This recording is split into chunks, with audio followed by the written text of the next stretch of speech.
The Rebel Capitalist Show. One thing I wanted to touch base on, I'd love to get your opinion on this. We kind of think through what was happening with reverse repo. And even when Snyder articulates it, he's saying, well, there's a shortage of collateral, or pristine collateral, Right. Which makes a lot of sense. But the way I think through that is, okay, I get it. There could be an issue with the amount of pristine collateral, but at the end of the day, doesn't that have to do with the amount of counterparty risk or perceived counterparty risk? Because if there was very, very low counterparty risk in the system, then you wouldn't need that much pristine collateral. But as the perceived counterparty risk increases, then I would assume those money market fund managers would want a higher level or more pristine collateral. Like as an example, if you're lending to Warren Buffett, you're going to go ahead and take those mortgage-backed securities. But if you're lending to, some guy on the side of the street that you don't know from Adam, the only way you're going to do a repo with him is if he's giving you the best collateral available, those T-bills. Right. Do you think there's something to that, or do you think it's just the collateral issue?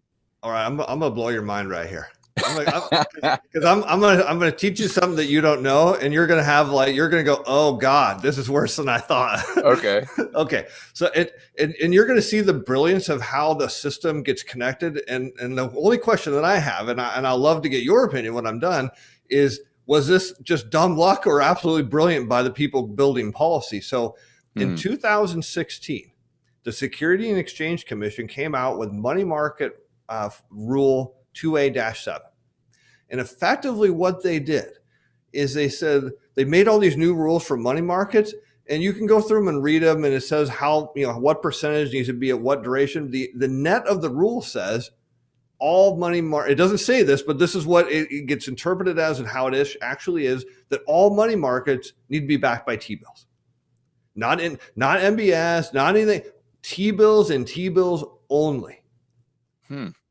Now, do they do that, or did they just kind of ignore it? No, they do it. They did. And that's why, and you may remember, like sometime after, as in 2016 and following, banks and investment companies, they started changing all their money markets around. And people are like, well, what are they doing? And it was like, it doesn't matter. Well, they were reacting to this rule 2A-7 and effectively said, you can only buy Treasury bills. Now, I just want to define that. Is that for money market funds and money market accounts, or yes, just same difference? Same difference. Money market fund, anything money market it has to be backed by T-bills now. Okay, got it. And so think about what they did is kind of brilliant, right? They're like, man, we need to create something to deal with all this debt we have. So we'll force money markets the public to basically buy it. And the public doesn't even know any different, right? So someone listening right now is going, what? Yeah, if you own money markets, congratulations. All of your money is backed by the government debt. Yeah. So now the problem is, as Snyder points out, is there isn't enough T-bills in the market because the Treasury is not issuing enough for whatever bizarre reason. Janet Yellen, who knows better, I mean, we know that she knows better, is cutting the issuance of T-bills and rolling off the Treasury general account. So all of a sudden you have a shortage of T-bills. Now, why is that? Why does that even matter? Well, because if a money market fund has, $100 billion sitting in it, it's got to pay interest to its customers. And if it can't get the collateral, the interest-bearing collateral, it can't pay its customers. So it's got to go get it from somewhere. In this case, the Fed stands up and says, hey, I got 5 basis points or 0.05%. If you want that, give me your cash and I'll pay you that interest. Right. And here's a question I had. Is the money market funds, or the majority of them, are the dollars in those funds liabilities of strictly the Fed, or are they liabilities of the commercial banking system? Because those are two, big things. And where I'm going with that is, do they have access to IOER? Of the money market fund itself. Okay, but are those dollars, they got to be a liability of the Fed or the commercial banking system? It's got to be the commercial banking system in the end. Okay, so are they getting an interest rate on that?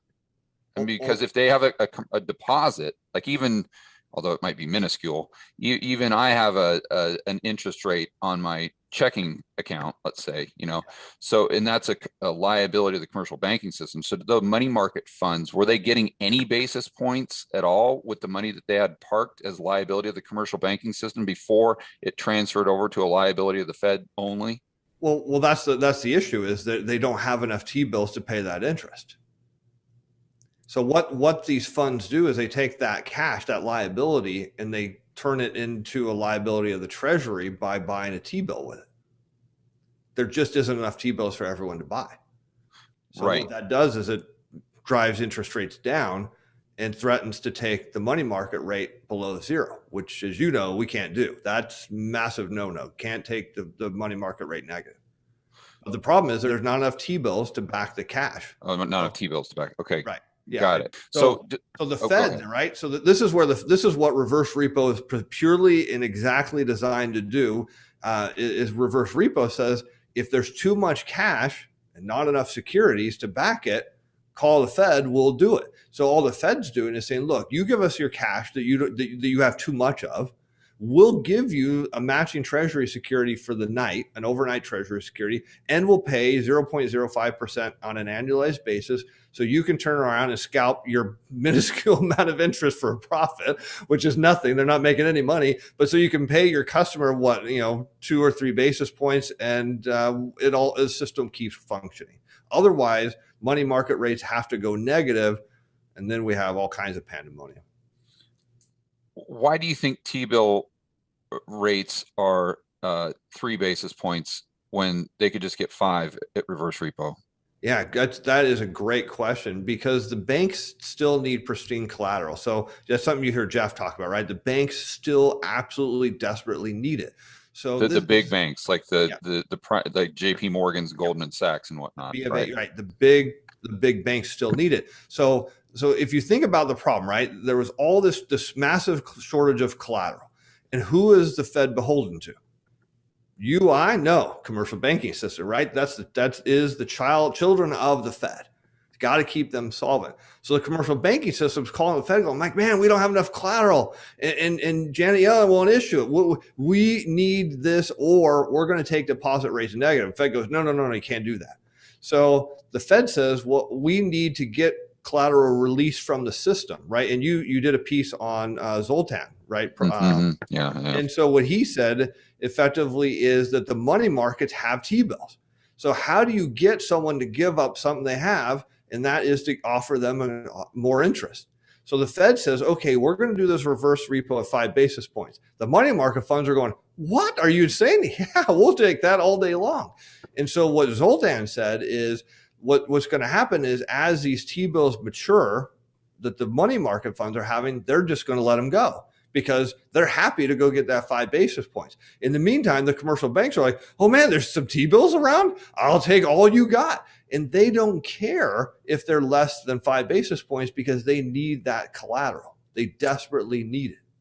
So because through financial engineering, then they can get more than the, let's say, 15 basis points that they're getting in IOER. As long as they have that collateral, who knows what they do with it? They turn into the mortgage-backed sausage or something like that. Yeah. Then maybe they can eke out a 20 basis points with, as long as they have that T-bill. But if they have the bank reserves, they can only get the 15 basis points that they're getting in IOER. So you've got to look at what a money market fund manager is doing with the T-bills, and that is a lot different than what Goldman Sachs is doing with those T-bills, and meaning that the money market fund manager is only getting the T-bills just to clip the coupon, if you want to look at it that way. Where the Goldman Sachs, they don't care, they could care less about the coupon, because they're doing all this derivatives trading and rehypothecating it and whatever to get their 30 or 40 basis points, where the money market fund can only get either the 3 or the 5. So there's 2 wildly different reasons for creating demand for those T-bills that we have to take into consideration.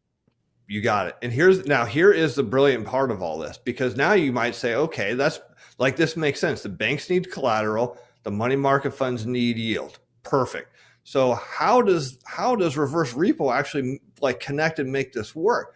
Well, if you go back to that money market rule 2A-7, it says, okay, a money market fund has to have, like 30% liquidity at this many days, and then it has to have 60% of this many days.